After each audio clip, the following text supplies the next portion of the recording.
साथियों नमस्कार। एक बार पुनः इस आधार सीरीज में मैं डीपी शर्मा आप सबका स्वागत और अभिनंदन करता हूं। साथियों, पिछली वीडियो चित्रकला जिसके अंदर आपने खूब सारा प्यार दिया, इसके लिए आपको बहुत बहुत धन्यवाद। साथियों, आज की क्लास के अंदर वो टॉपिक है जो पिछली बार रीट के अंदर विशेष रूप से हाईलाइट किया गया था। साथियों, प्रॉमिस करता हूं 10 मिनट आपकी जो बेमिसाल 10 मिनट होगी, वह 10 मिनट आने वाली हर एग्जाम के लिए सफिशिएंट है। बस काम हो जाएगा, आप देखते जाओ। बड़ा लंबा थोड़ा प्रोग्राम है। आज की क्लास में आए हुए प्रश्न भी कवर करेंगे और हम लोग बहुत सारा डेटा है जो पढ़ेंगे। बहुत अच्छा कलेक्शन है, बहुत ही शानदार वाला। ऐसा डायमंड कलेक्शन साथियों, ऐसा स्टार कलेक्शन लेकर आया हूं कि साथियों आनंद आ जाएगा। पर यदि आपने क्लास को शेयर नहीं किया ना, क्लास को शेयर जरूर करो क्लास को आज जचा के शेयर कर दो। आज मैं रोज रोज नहीं बोलता हूं, आज क्लास को शेयर करो। उसके बाद देखो आप सब लोग राजस्थानी भाषा साहित्य और बोलियां हम लोग शुरू करने जा रहे हैं। इसमें आधार हमने तो एनसीईआरटी लिया है, प्लस राजस्थानी साहित्य कुछ पुस्तकें हैं वो हमने आधार लिया है। देखो, अब मैं आपको बताऊं कुछ क्वेश्चंस आए हुए हैं 2020 में, 21 में, 22 में, 18 में, 17 में, 12 में। बहुत सारे क्वेश्चन। मेवाती बोली संबंधित है अलवर से। राजस्थान की किस बोली पर मराठी भाषा का प्रभाव दिखता है? मालवी पर। डॉक्टर कृष्णा जाखड़ को साहित्य अकादमी का राजस्थानी अनुवाद पुरस्कार 2017 दिया गया। एक गाथा थी, उसकी वजह से, गाथा तीस्ता पार्री, उस पर साहित्य अकादमी बाल साहित्य पुरस्कार। ये पुरस्कार के क्वेश्चन है साथियों, वेट कर रखे हैं। उदयपुर, भीलवाड़ा व चित्तौड़गढ़ में अधिकांशतः बोली जाती है मेवाड़ी। थर्ड ग्रेड टीचर में पूछा गया है साथियों। देखो, आप बोली और क्षेत्र सही सम्मिलित करने हैं। आपके पास ऑप्शन दिए हुए थे 4, अब मैच करके बताने थे, वो बिल्कुल बता दिए जाते हैं। साथियों, किस जिले में मेवाड़ी नहीं बोली जाती है? मेवाड़ी तो साउथ में बोली जाती है। अब इसमें से आपको छांटना है। सिरोही के अंदर नहीं बोली जाती है, वहां मारवाड़ी का प्रभाव है। उसी तरह से देखो, मारवाड़ी भाषा का विशुद्ध रूप कहां देखने को मिलता है? जोधपुर में मिलता है। कौन सी मारवाड़ी की उपबोली नहीं है? नागरचोड़, क्योंकि ढूंढाड़ी की है। सोरठा, छंदे, मांड, राग जिस बोली से संबंधित है, मारवाड़ी से संबंधित है। इसी तरह से ये सोडावाटी, पाटवी, रतलामी, उमड़वादी आदि उपबोलियां हैं, ये भी मालवी की बोली है। मालवी कहां बोली जाती है? झालावाड़, कोटा, प्रतापगढ़ विशेष रूप से रहता है। रागड़ी बोली किन बोलियों का मिश्रण है? साथियों, आपको बता दूं, रांगड़ी वैसे है ना मालवी की उपबोली है, पर इसमें मारवाड़ी मिक्स है थोड़ी थोड़ी इसके अंदर। निमाड़ी किसकी उपबोली है? मालवी की है, प्रतापगढ़ के आसपास के क्षेत्र में। साथियों, वीर रस डिंगल काव्य की रचना का श्रेय किसको जाता है? चारण व भाटों को जाता है। जितने भी साथियों अल्टीमेट क्वेश्चन बनेंगे ना, वो सारे अल्टीमेट क्वेश्चन आपके साथ है। अब मैं थोड़ा सा आपको डेटा बताता हूं मेरे वाला शानदार। राजस्थानी लिपि से संबंधित साथियों आज हम लोग चर्चा करने वाले हैं। राजस्थानी लिपि कौन सी है? इसको बोलते हैं मुड़िया लिपि। अक्षरों को मोड़ मोड़ के लिखा जाता है और इसका सबसे ज्यादा प्रयोग किया बाणियों ने किया, इसलिए इस लिपि को बाणिया लिपि भी बोलते हैं और बणियावली लिपि के नाम से जाना जाता है और इसको महाजनी लिपि के नाम से भी जानते हैं। भारत में ज्यादातर यूज होती है वो देवनागरी लिपि है। भारत में सबसे ज्यादा देवनागरी लिपि और हिंदी भाषा यूज होती है। राजस्थान में मुड़िया लिपि यूज होती थी बही खाताओं में, आजकल तो नहीं होती है। सर्वप्रथम प्रयोग मुड़िया लिपि का करने वाला था टोडरमल। टोडरमल मूल रूप से शेरशाह सूरी का व्यक्ति था। बाद में अकबर के दरबार में बूर राजस्व अधिकारी टोडरमल हुआ करता था। मनसब जैसी प्रथा को लेकर आया।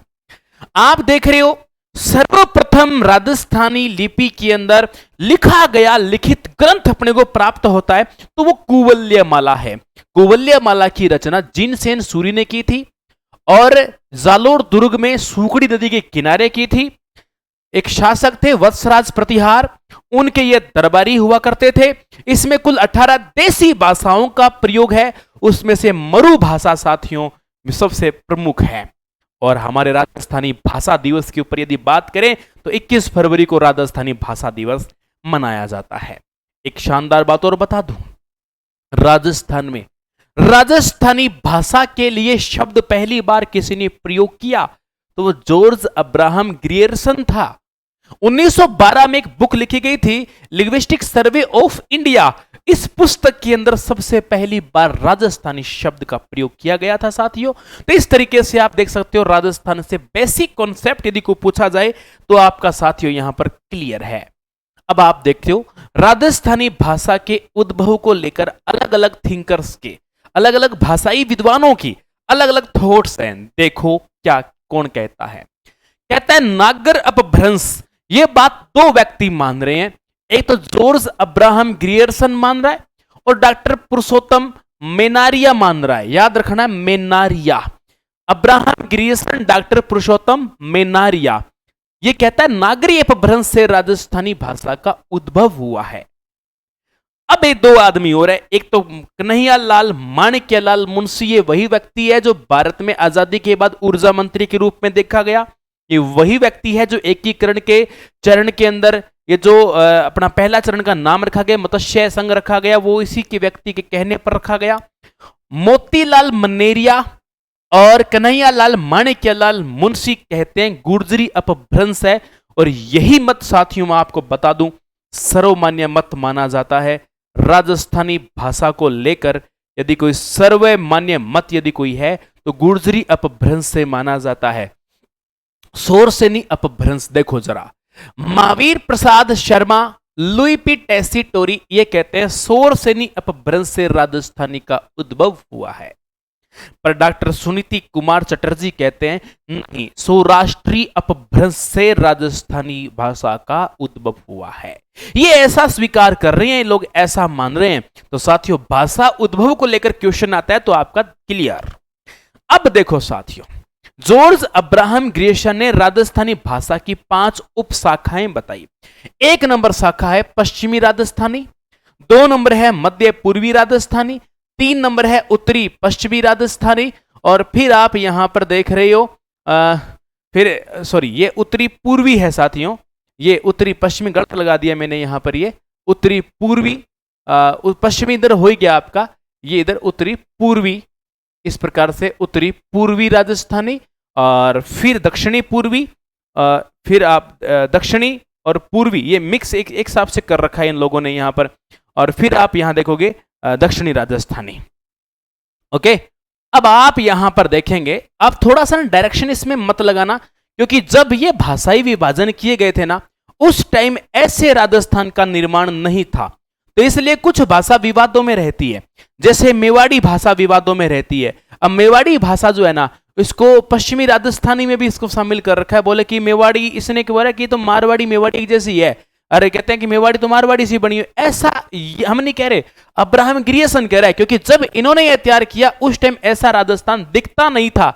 इसलिए साथियों यहां पर आपको बताता हूं, इन्होंने राजस्थानी भाषा को कितनी उपशाखाओं में बांटा है, 5 उपशाखाओं में बांटा है। विशेष रूप से याद रखना है, वो आपसे पूछ सकता है दक्षिणी राजस्थानी में कौन सी भाषा आती है, अब्राहम ग्रियर्सन के हिसाब से निमाड़ी और भिल्ली आती है, मध्य पूर्वी राजस्थानी में ढूंढाड़ी और हाड़ौती आती है, उत्तरी पूर्वी में मेवाती और अहिरवाटी आती है, और पश्चिमी में मारवाड़ी, शेखावाटी और वागड़ी आती है, न कि बागड़ी।